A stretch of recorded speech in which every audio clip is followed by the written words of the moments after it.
Okay, om het te spelen, actually, I can speak English for you. To play it, you need to have a complete independence of these movements. Absolute complete independence, much more than any piece that's ever been written. And you need to have total, the one hand shouldn't even know what the other hand is doing, and should be able to just do it completely without any hindrance of any sort. It's just got to be absolutely free. And that's actually a bit, my magic tips have got a lot to do with this, because they have also not only the physical way of playing, but also how you actually play the key and how you make the key an extension, your finger an extension of the key, instead of having a key and a finger, which is what happens when you do this. You have literally, there is the key, and here, this change here means you have a different thing. Your arm is a different situation. So you have the key and this, but in my way of working, it's just enough to have complete contact with your tips of your finger, and you need it because you can see everywhere. Here there are pianissimo, piano passages, and quite a lot is just in piano. It's not a fortissimo, so not at all. The whole pages, for instance, here is all in low dynamics. Same thing here. It's no. If you just look at it, there's just no forte even on these pages, and you can look through the whole work, 45 hours or 50 hours, whatever it might be, depending on the pianist, of course, actually. Mostly in piano. Mostly in piano. Yeah. It's very much, even it looks really complex, but when you realize that, the complexity goes down. It's not, because it's not so much vertical movement as horizontal movement. And that is what I meant when I said that you've got to have that flexibility. Yeah. And that's really what you need. And that's the same idea that I've been working on with my magic tips. Because much piano playing is based on this element. Now that's what I call vertical. And I want it to be, that's already more horizontal. And that when you have that, you have complete connection. And it's about the connections. That's what we need, and that's, I think, really very important for performing such a work. That's really what you need to have, absolutely. And some pages might look really complicated when you see that, but if you start working on it, it's amazing. The brain actually just assimilates very quickly. It assimilates so quickly, and after a certain time you notice you're just doing it. They say that for something to go right into the center of the brain, you need to study it 6 times or 7 times. That's about the number. I've always found that it worked. And it worked perfectly. 6 times, and somehow movements which seem almost impossible become quite easy, and that's how you need. But that's what I mean with this. It's got to be done. The body shouldn't even be any sort of problem between your brain and this. You get what I mean? It sounds all a bit humbo jumbo, but it's actually how it works. And also these movements, they are all the horizontal things. Of course, you have it in Zanaka, these incredible movements. And the amazing thing I discovered many years ago, about 30, 40 years ago, I discovered that these movements are completely relaxed. You do that, and you don't have any loss of energy. You can do this without any loss of energy. It's amazing. And if you just put your elbow in the right place so that you're not doing it right like that, you're doing it a little bit like that, then it works. And that's how you've got to put it. This is the thing. There shouldn't be too much gravity in it. It just needs the use of natural gravity for playing it, because you shouldn't lose any energy. In fact, you should get energy, if anything. That's my opinion on the technical side of working on it. Is it should produce energy. Here you see there's an octave A, and they are centers which are very important to hear. That should come out, and that develops into this next section. And yeah, that here also. This is very interesting what I see. So those things, whoever performs that for the first time, they will have to consider these things that I've just mentioned. It's really, really very, very, very, very supple. You've got to be absolutely, totally. There shouldn't be any hindrance. Nothing should stop you from that motion. So I think that it's really very interesting. I really hope that someone's going to take it on and perform it. I wish I was 25, 30 years younger, but it's now a bit too late to go into those things. And but I certainly know how to do it now. And I mean, these things you learn when you play Sarabji and that sort of thing, and Zanarkis and so on. You get the technique really, and that's one of the problems today, because many young people are not curious, and they're not busy studying and looking for new things. They don't have any interest in that, or it doesn't seem that they have much interest, and that's really tragic, I think, because you need to have that. Why don't they have it? I can't work that out yet. But let's look at the last pages, see what they look like. Oh yeah, I see it. Yeah. There we are.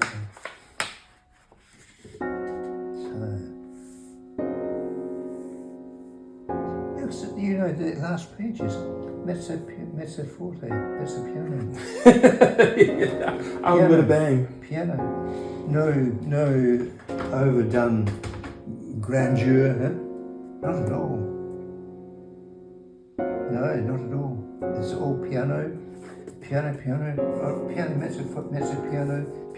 It's incredible how this is a study in low dynamic, in playing without too much weight in the arm. That the arm is a light thing, which makes it so that this possibility is of course much easier then. If it's going to be heavy, then you've got a vertical idea, and that's not it. But this is never, in what I see, never vertical.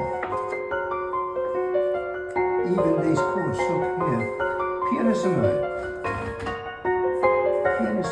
with long, extensive chords and here, oh, pianissimo. It's amazing. Yeah. The first 40 I see, but it's very short. Here's fortissimo. Here we have it. But it's taken a long time to find it. No. Yeah, I really hope that some enterprising young man or woman is going to come along and start looking into it. And I think that when someone comes into it, playing just the first parts of it, people might then start to realize, You have to shine it. It needs to get going. Let's find a good pen. Je maakt er ook een opdracht bij. Yes.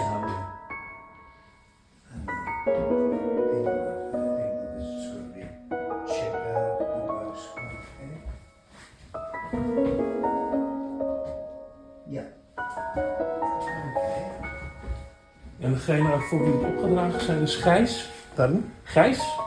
Maud en Erik. En Erik is de zoon van Paulius.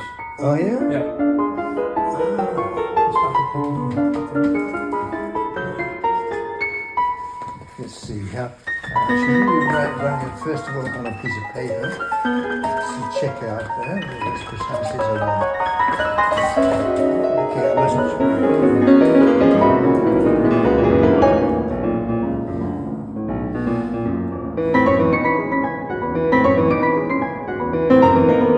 This is musical ritual.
You like it? Ja. We'll put it there. Now, which page are we going to do? Page here and this page. Yes. Is het niet makkelijker als je zit? I think it's much easier. We're going to do exactly that. Yes. Yes. So, now. Doe het wel van hier. Misschien dat iemand anders. Ik vraag aan Paulius of hij ook wel iets wil opschrijven. Okay. Yeah.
Mee naar Den Bosch straks. Hè? Ik neem het mee naar Den Bosch. Ja, moet je zeker doen. Ja. Ja.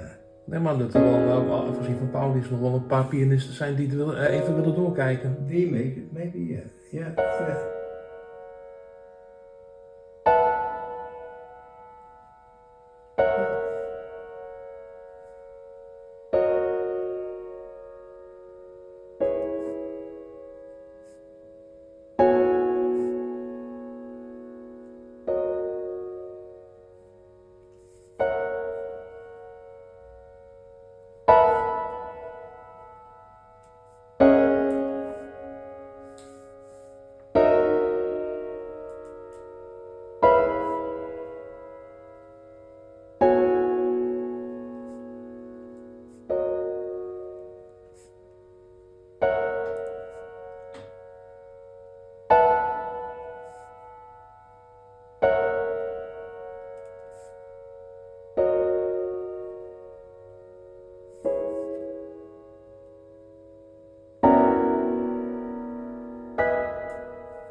Geweldig.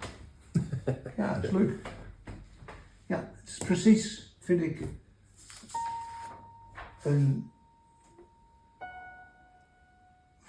eigenlijk een beetje de stijl van de work. Het is Zeg maar wat je geschreven hebt. Zeg maar wat je geschreven hebt. Oh yes, I've written for an enterprising pianist who wants to make a discovery. A discovery about him or herself. A universal part of the mystery of life. For all that discover this work either by listening or performing. My name. Ja, het is een unicum. Ja. En dat is the last one in the row. Huh? Dus the last one in the cycle. Oh, right. The complete cycle is 63 hours. Wow. Wow. They will all be Are you a long way now with the rest also? It's done. It's done. It's done. So the next in November I'll take the next one to the printer, Yeah. and that's 12.5 hours. Wow. Then the other one is 3 hours and 36 minutes. Right. And then one of 1 hour, the one of 17 minutes, Yeah. 6.5 minutes, 2.5 minutes, and that's it. So wow. And also the time is a Fibonacci sequence. Right. Wow. Yes. Where is the Fibonacci point in the piece? Oh, everywhere. I'm sure it is. Yeah. Yeah. Every chord, Yeah. every note, Yeah. it's a numeric of the Fibonacci. Ah, so I see. Yes. And the sequences you distill from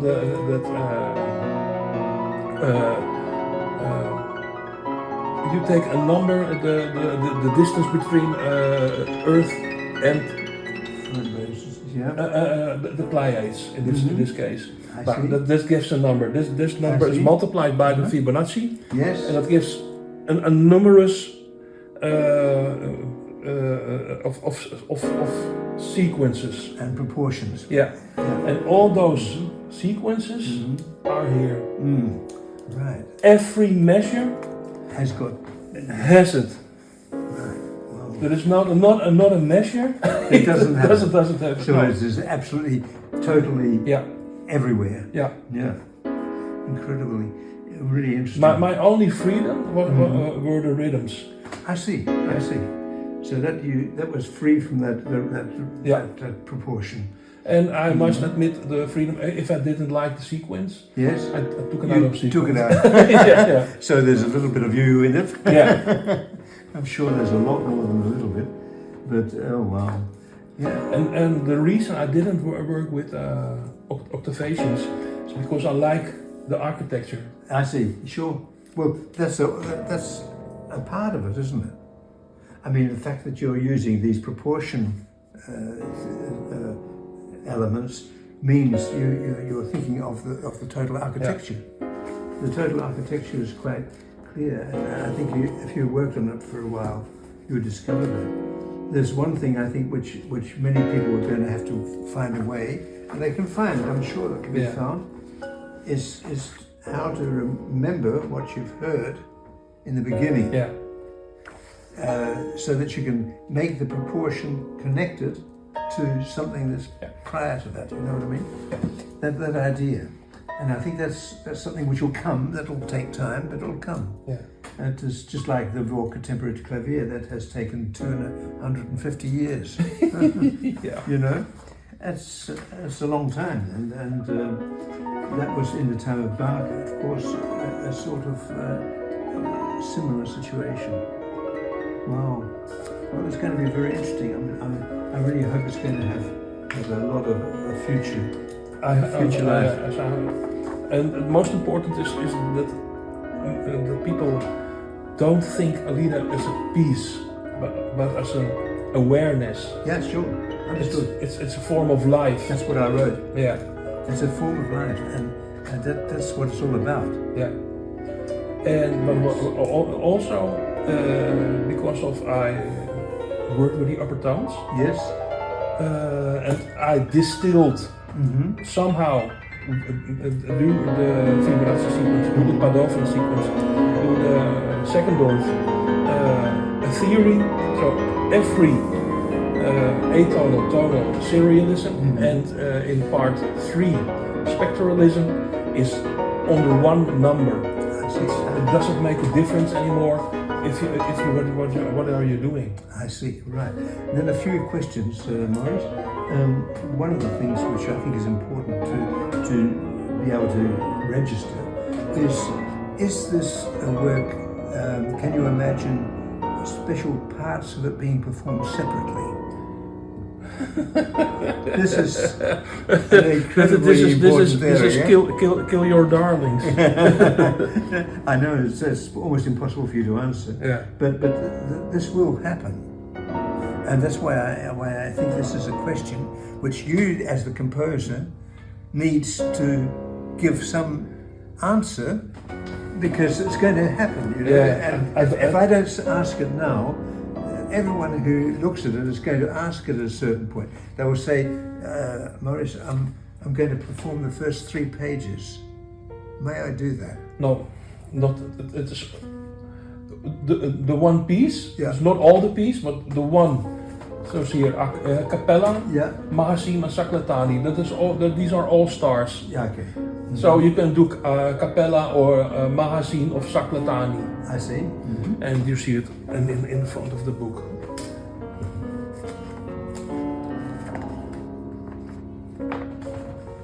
Ah, yes, that's where you've got it all, Yeah. all clear. Yeah, okay. Prima Haidun, Right. Tinkuan, Right. Clea, Capella, Menkalam, Alma's, Hades 2.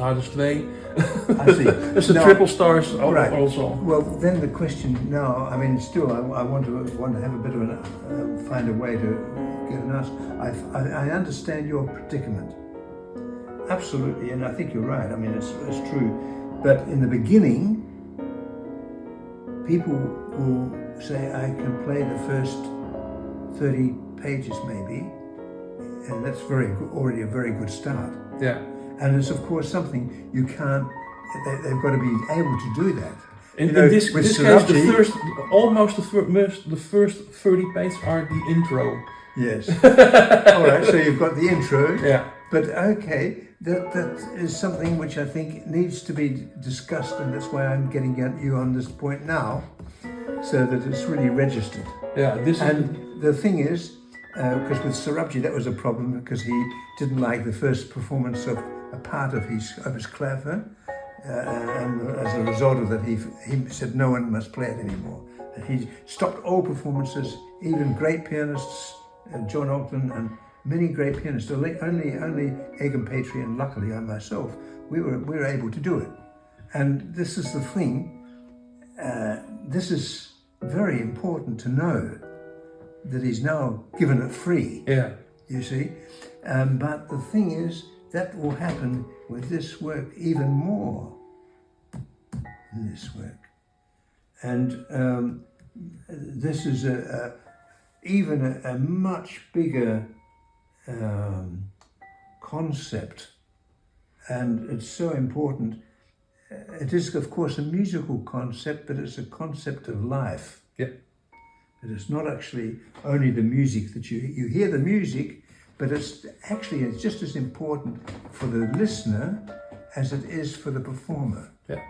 The listener must lay down. I can imagine. Yeah. Yes. I think so. I think this is the way to experience Yeah. it. Laying down, not sitting in a chair or not standing foot, No. but laying down. I think It must be an experience. which I think is an incredibly new concept, which we need to have, and I think which would be wonderful to think about this, because this is the new beginning of a new concept of listening, not actually listening in an active way, but letting it come to you, letting it take you over. It's got to take you, actually, and you let it happen. And that's an important difference. And it doesn't matter if you fall asleep or if No. you get into a trance. That's the beauty of it. That's the wonderful thing. Yeah, I can imagine exactly what you mean, and that can happen, and it will happen. Yeah. It will happen because the work is such that it will become, as you've mentioned somewhere also, it is a ritual. Yeah. It is a ritual. And it's a ritual that you've got to experience as listener and as performer. Yeah. And I think actually what I believe is that the performer, and it's something that I've often found important, and I got this from Busoni. He performed and behind the instrument, he disappeared. He wasn't there. And that's what I want to get. That's how I believe you've got to play this piece. You've got to play this and get rid of all ego, totally. Yeah, you get into the reality. Absolute. Into the reality of awareness of this piece. That's correct, yes. I mean, I'm speaking as, No, if I've written it, but I think it's what you mean. This is the idea, yeah. Yeah, this is what you mean, and this is very important to realize when performing this piece. You've got to play it, and yet you've got to be in a sort of subconscious. Yeah, the notes doesn't mood. exist alone; only the sound exists. Yes, and the frequency. Yes. That's important. Very, very much. I can imagine. Yes, I think so. Oh. And also the piano must be on 432. Yes, I see. Right. A better frequency. Yeah. There's a much better frequency for the vibrations. This is another point, because the actual effect of the work should be, although I don't like saying should, they're saying some words I hate, but I don't know any other. No. But it should be, as it is a vibrational thing that brings you into vibration with the. It's a cathedral. With the word. Actually, it's an extension of Bach. Thank you. In a new way, and a totally new concept of listening to a piece of music, laying down, and also letting it come into you. And that's where I realized, and when I looked at it, I said, "Hey, my magic tips work on this sort of this be a kindred spirit, Geoffrey." I believe that's a bit the case, and the whole idea of performing, you shouldn't notice it. It happens. Yeah. It's just there, and most performances that we always hear they're done. Yeah. This is the thing. Would you listen to that? That's what it is. Yeah. And my idea is this, and there's a complete difference. Huh? Yeah. And I believe in performing, you shouldn't hear the fingers, but every performer usually hear this.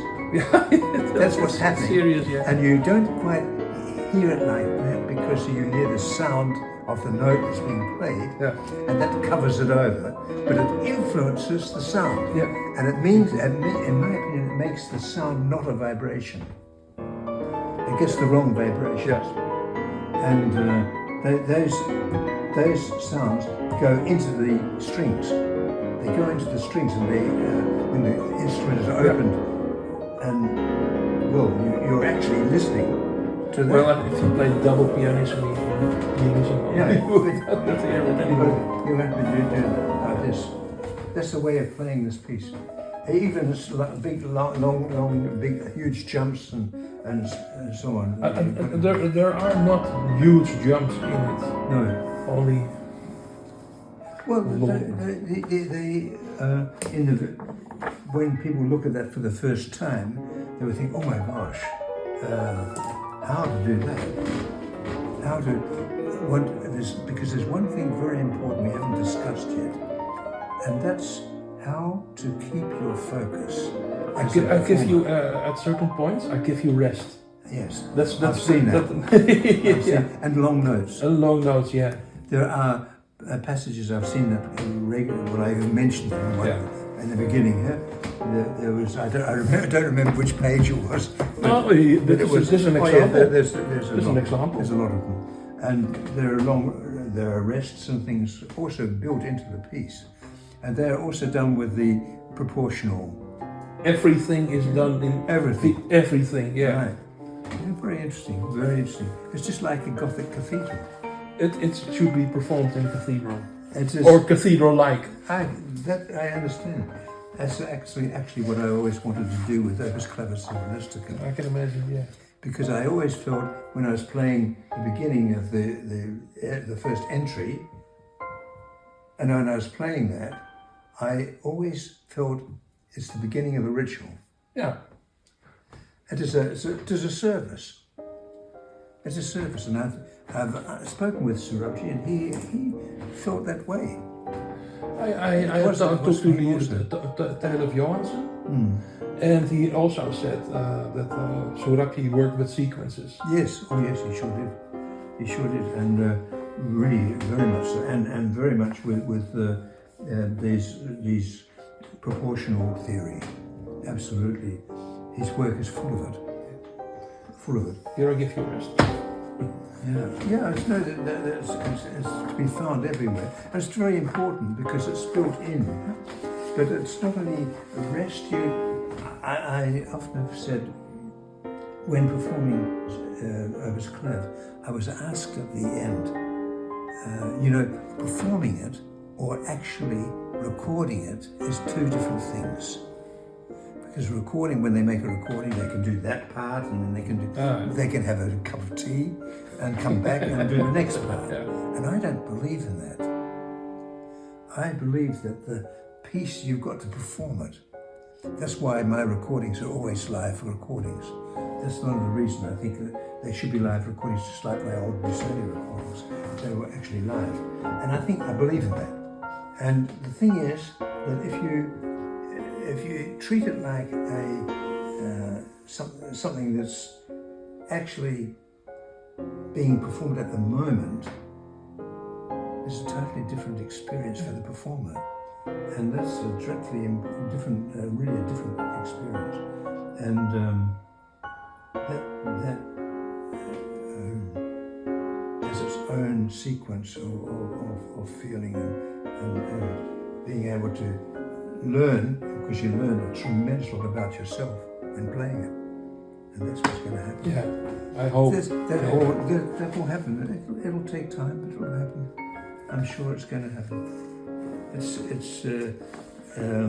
going to be, I don't know where I'm going to be at the first performance, but I hopefully on live, and otherwise in spirit next to the pianist. In spirit, well, maybe, but not I think in reality. But still, that doesn't matter.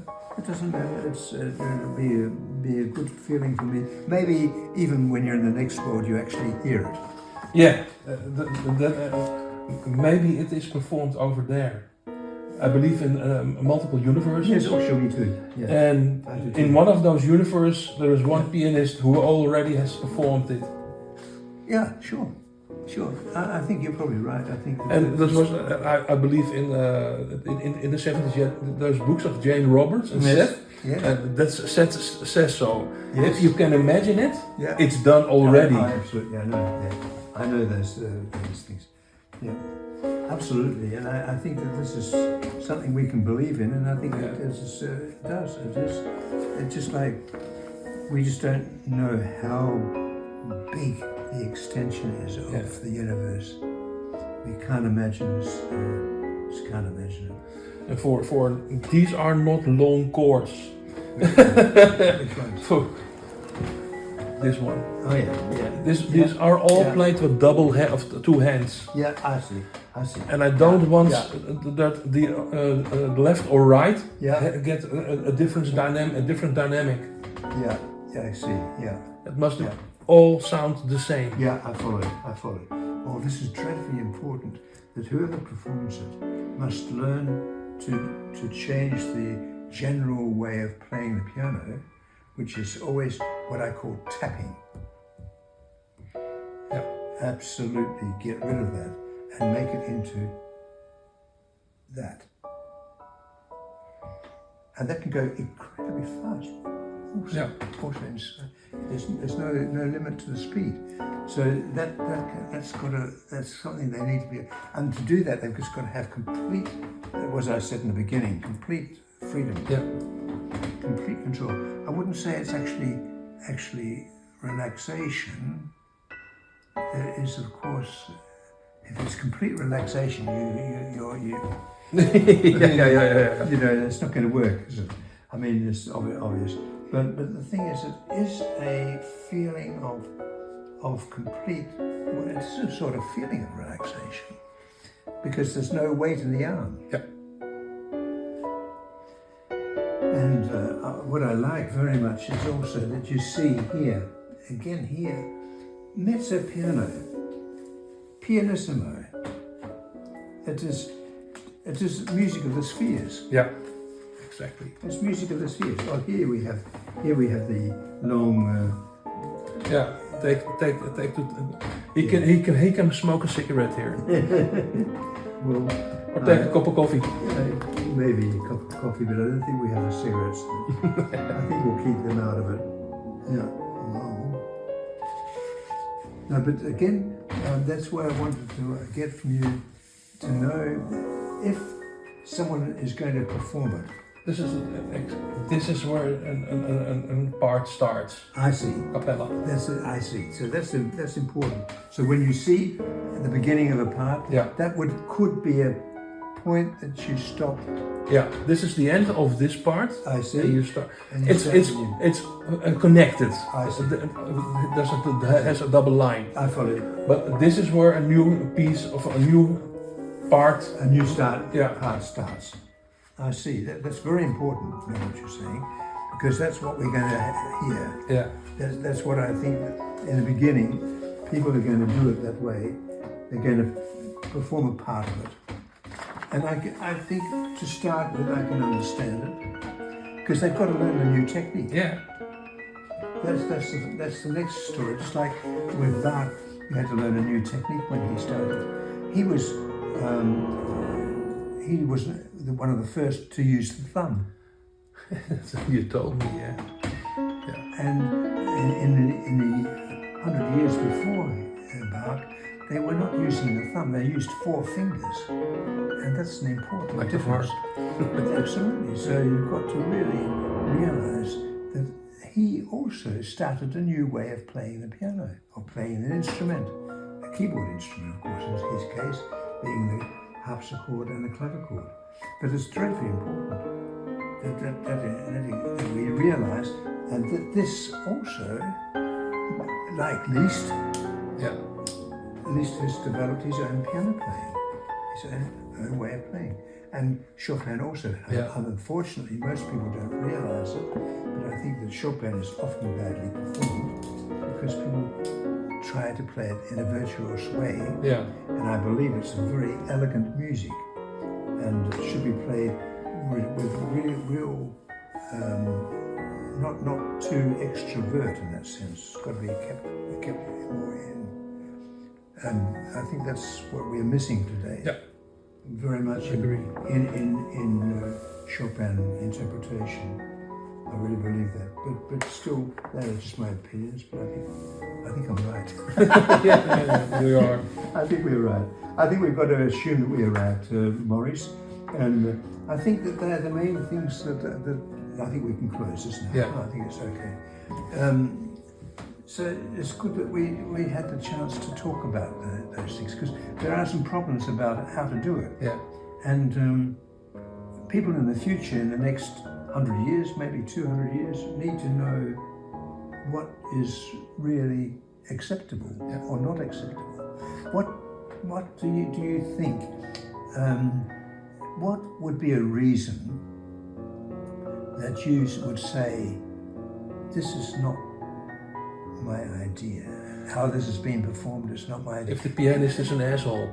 That's a serious Would that be reason. one of the reasons? Yeah, that would be, If the pianist not can imagine or not have any fantasy or has no idea of what awareness is, that's a reason for me not get. Not to want it to be done. Yeah. So if he doesn't understand these are not notes, yes, sure, then he get it wrong and he will not perform it. No, that's very important that you say that, because that's a bit identical to what Surabji said about his piece when he heard the first part of his piece played, and it took about half an hour or 3/4 of an hour longer than it should have. Yeah, similar thing. You can see it looks like a Bible. Yeah. And the Bible is not about words; it's about a message. Absolutely. And this is about the message. Absolutely, it's a message. Yeah, that is true, and that is the way you've got to look at this work. Yeah. That's how you've got to. In fact, not even interpret it. I think it's something which has just got to come. Yeah. And I would suggest to anyone studying it just to start playing in the beginning, maybe slowly, and just listen and letting it just come as it is in a slow tempo in the beginning, and then maybe repeating every few lines And then when passages go easier, playing them a little faster so that you actually get a certain part that you can play better than other parts. So some parts will come out and some parts will remain a little difficult, and they should be played slowly until that tempo is also possible in those parts also. And in that way I think you develop it in a very natural way. And it must be getting the technique also. It must be developed in a natural way and not in a rigid way. That's what I mean, yeah. And then this way it's not rigid, it's gradual. It must you're actually letting the person, the development of the person shows what's possible. Yeah, it must be like liquid. Absolutely, and that's the way that it gradually will grow, and then it can be played eventually in the way you've written, with the right rhythm and things like this. Well, so I think those things, I think that gives us a fair idea of what you're thinking about and what you believe in, and what you really feel is necessary for anyone who is tackling such an incredibly extraordinary work. It looks like a bit of reiziger in muziek, weet je nog? You're Han Reiziger. For instance, a bit like that. Yeah. I've never thought like Han Reiziger. No, I must say I always admired him because of his complete lack of ego. Yeah. Lack of ego, and that's something I always like in a performer. That's the thing that's usually missing. And we have it without realizing it. Just the fact, for instance, we're performing and we're a bit afraid that someone might not like it. That's also ego. Yeah, that's ego. Ego comes and visits us in so many different ways. Anyway, that's a different discussion. The main discussion is this. Exactly. Okay. Thank you. You too. Thank you.